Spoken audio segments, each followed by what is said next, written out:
Hi everyone, I'm Maria, and you won't believe the nightmare my perfect romance turned into. But let's start from the beginning. 8 months ago, my life was exactly where I wanted it. At 28, I had climbed my way up to marketing executive at Thompson and Gray in Chicago. Coming from a middle-class family in Milwaukee, I put myself through college and built my career from scratch. Fashion was my escape, and I worked hard to afford the designer pieces I loved. One Friday evening, my best friend and coworker Sarah dragged me away from a proposal I'd been staring at for hours. "Burl, you need to stop staring at that proposal and come to happy hour," she insisted. "That new wine bar downtown is calling our names." And that's where I met James Cooper. Tall, charming, and successful as a pharmaceutical sales manager, he literally bumped into me at the bar, spilling my wine. "Let me buy you another, and maybe dinner to make up for it," he said with an easy smile. One dinner turned into 8 magical months. James was everything I dreamed of: attentive, romantic, and utterly captivated by me. When he proposed at the top of the Hancock building, I didn't hesitate for a second. "You're going to be a wonderful addition to our family," his mother Patricia gushed when I first met her. Patricia lived in a mansion in Lake Forest. She was clearly from old money. Her husband Michael was quieter, kind but reserved, and James's sister Victoria seemed distant. "Don't worry about the wedding planning, dear," Patricia said, patting my hand. "I know all the best vendors." And that's when things started to shift. "Mom, Maria really wants the reception at the Drake," Victoria argued during a planning session. "Nonsense. The country club is far more appropriate. Robert, don't you agree?" Patricia turned to her silver-haired friend, who was somehow always around. "The country club has much better connections," he replied, sharing a knowing look with Patricia. Soon, every decision became a battle. My chosen flowers were too modern. The band was too loud. Even my dress was too flashy. "Honey, maybe Mom has a point about the venue," James started saying one night. "She does know best about these things." "But it's our wedding," I protested. "Maria, dear," Patricia would chime in with a serene smile, "I'm only thinking of what's best for the family's image. You'll understand once you're part of our world." Even Sarah was starting to worry. "She's totally trying to control everything. Are you sure James is worth all this?" I kept brushing her off, insisting that everything would be fine. But doubt was creeping in. The night before the wedding, during the rehearsal dinner, Patricia cornered me. "Those shoes you chose for tomorrow, they're quite tall, aren't they?" "They're Louboutins," I replied, "my splurge for the big day." She pursed her lips. "We'll see about that." Looking back, I should have seen the warning signs. But there I was the morning of my wedding, getting ready with Sarah and Victoria, convinced I was about to start my perfect life. If only I'd known what Patricia had planned for my special day.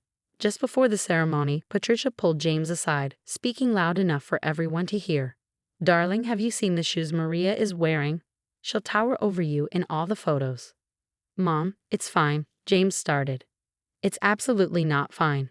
In our family, it's tradition for the bride to appear demure. Robert, you remember how my sister-in-law caused such a scandal. These shoes cost me a fortune," I protested, feeling my dream day slipping away. "Babe, maybe you could just, take them off for the photos," James asked, not meeting my eyes. "You can't be serious." Sarah jumped in. "This is ridiculous," but Patricia was already announcing to the gathering guests. "In our family, we have such beautiful traditions. Maria has graciously agreed to honor them." Humiliated, I stepped out of my precious Louboutins. The cold church floor sent a shiver through me as I caught Sarah overhearing Patricia whispering to her country club friends. "Did you see how quickly she took them off? That's how you put these social climbers in their place. She needed to learn early who really runs this family." 3 weeks later, the wedding photos arrived. There was Patricia, front and center, wearing 4-inch heels taller than the ones she forced me to remove. But this was only the beginning. After the honeymoon, Patricia started showing up at our condo unannounced. "Oh dear, is this what you call organized?" she'd say, running her finger along the furniture. "And that smell." Another attempt at cooking. "James likes my cooking," I defended, but she shook her head. "James was raised on proper meals. Speaking of which, son, the house I mentioned near us in Lake Forest just listed." "Mom, we agreed on Lincoln Park," I protested. "Actually, babe," James interrupted, Maybe we should look at it. Being closer to family would be nice. Even our plans to start a family weren't safe from her meddling. One evening, she dropped by during dinner. Not pregnant yet. At your age? She asked, arching an eyebrow. Perhaps it's for the best. Your career keeps you so busy, but James always wanted to be a young father. That's none of your business, I snapped. Maria, James scolded, don't talk to my mother that way. She's just concerned. Later that night, he confronted me. Maybe you could cut back at work. Mom's right about starting a family. I stared at him, this man who once loved my ambition now parroting his mother's words. The barefoot bride moment had been only the beginning. Every day, I was losing more of myself, and James was letting it happen. Your career isn't everything, he continued. Your mom says, your mom says, your mom says. Do you have any thoughts of your own anymore? I asked, exhausted. That night, as we slept in separate rooms, I realized my perfect life wasn't just cracking, it was shattering. Then the truly disturbing signs began. I noticed our mail looked tampered with, and when I checked our bank statements, I found transfers I didn't recognize.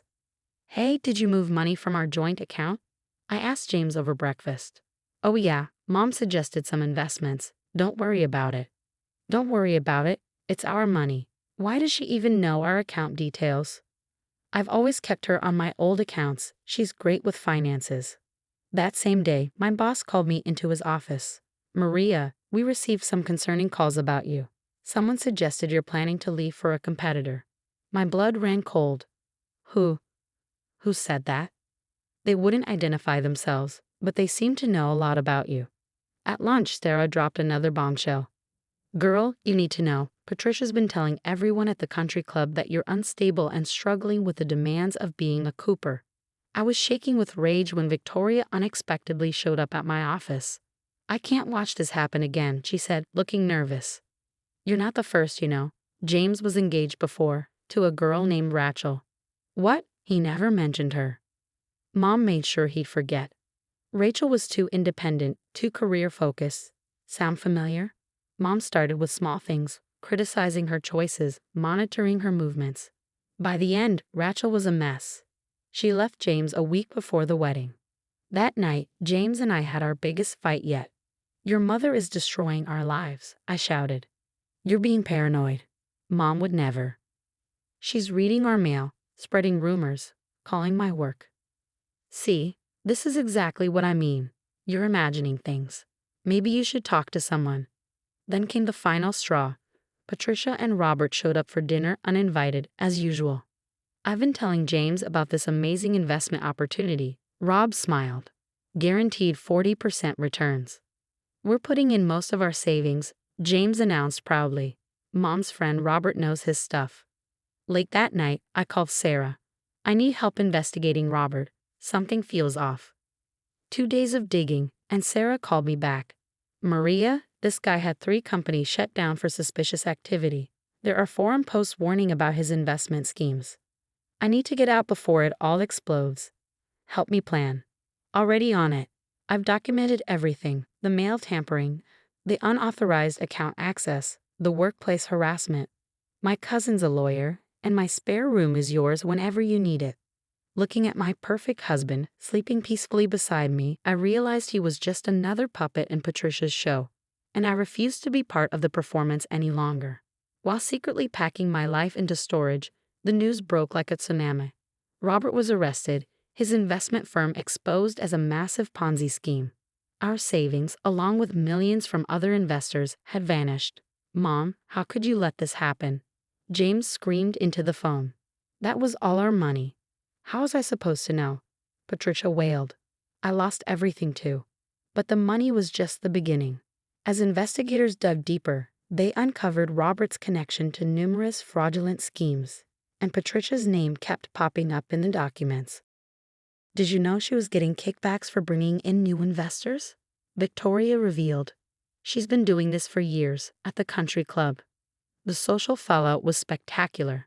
The same people Patricia had been spreading rumors about me to were now sharing stories of her manipulative behavior. Years of controlling schemes, destroyed relationships, and financial misconduct came to light.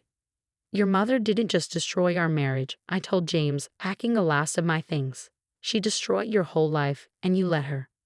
Maria, please, I see it now. We can fix this. Like you fixed things when she made me walk barefoot at our wedding. When she stalked our lives. When she tried to ruin my career. No, James, I'm done. I'd already accepted the New York position. Sarah, who'd been my rock through all of this, was coming too. Her talent had caught my new boss's eye. Ready to start our new chapter, we boarded the plane together. A year later, I stood in my Louboutins, the same ones I wasn't allowed to wear at my wedding, preparing to give the keynote speech at the National Marketing Summit. My team's innovative campaign had just won its third major award. Victoria sat in the front row. She'd finally broken free from Patricia's control and moved to Boston, starting her own business.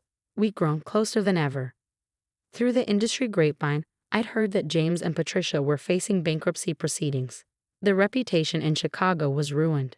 The mighty Coopers had fallen, destroyed by their own toxic behavior. Looking out at the audience in my designer heels, I realized that walking barefoot at my wedding wasn't just a humiliation. It was the universe showing me who these people really were. Every step I'd taken since then, every decision to stand up for myself, had led me here. Success isn't just about climbing the corporate ladder. I began my speech. It's about knowing your worth and refusing to let anyone make you feel small. My phone buzzed, another text from James, begging for reconciliation. I deleted it without reading it. Some people don't deserve a second chance to walk all over you. What would you have done when Patricia demanded you remove your shoes at your own wedding? Would you have stood your ground and risked ruining the ceremony, or complied to keep the peace like I did? Sometimes that first moment of giving in opens the door to years of manipulation. Drop your thoughts in the comments below if you've dealt with toxic in-laws. I'd love to hear your story. Don't forget to like and subscribe for more real-life stories about overcoming toxic relationships and standing up for yourself. Trust me, there's plenty more where this came from.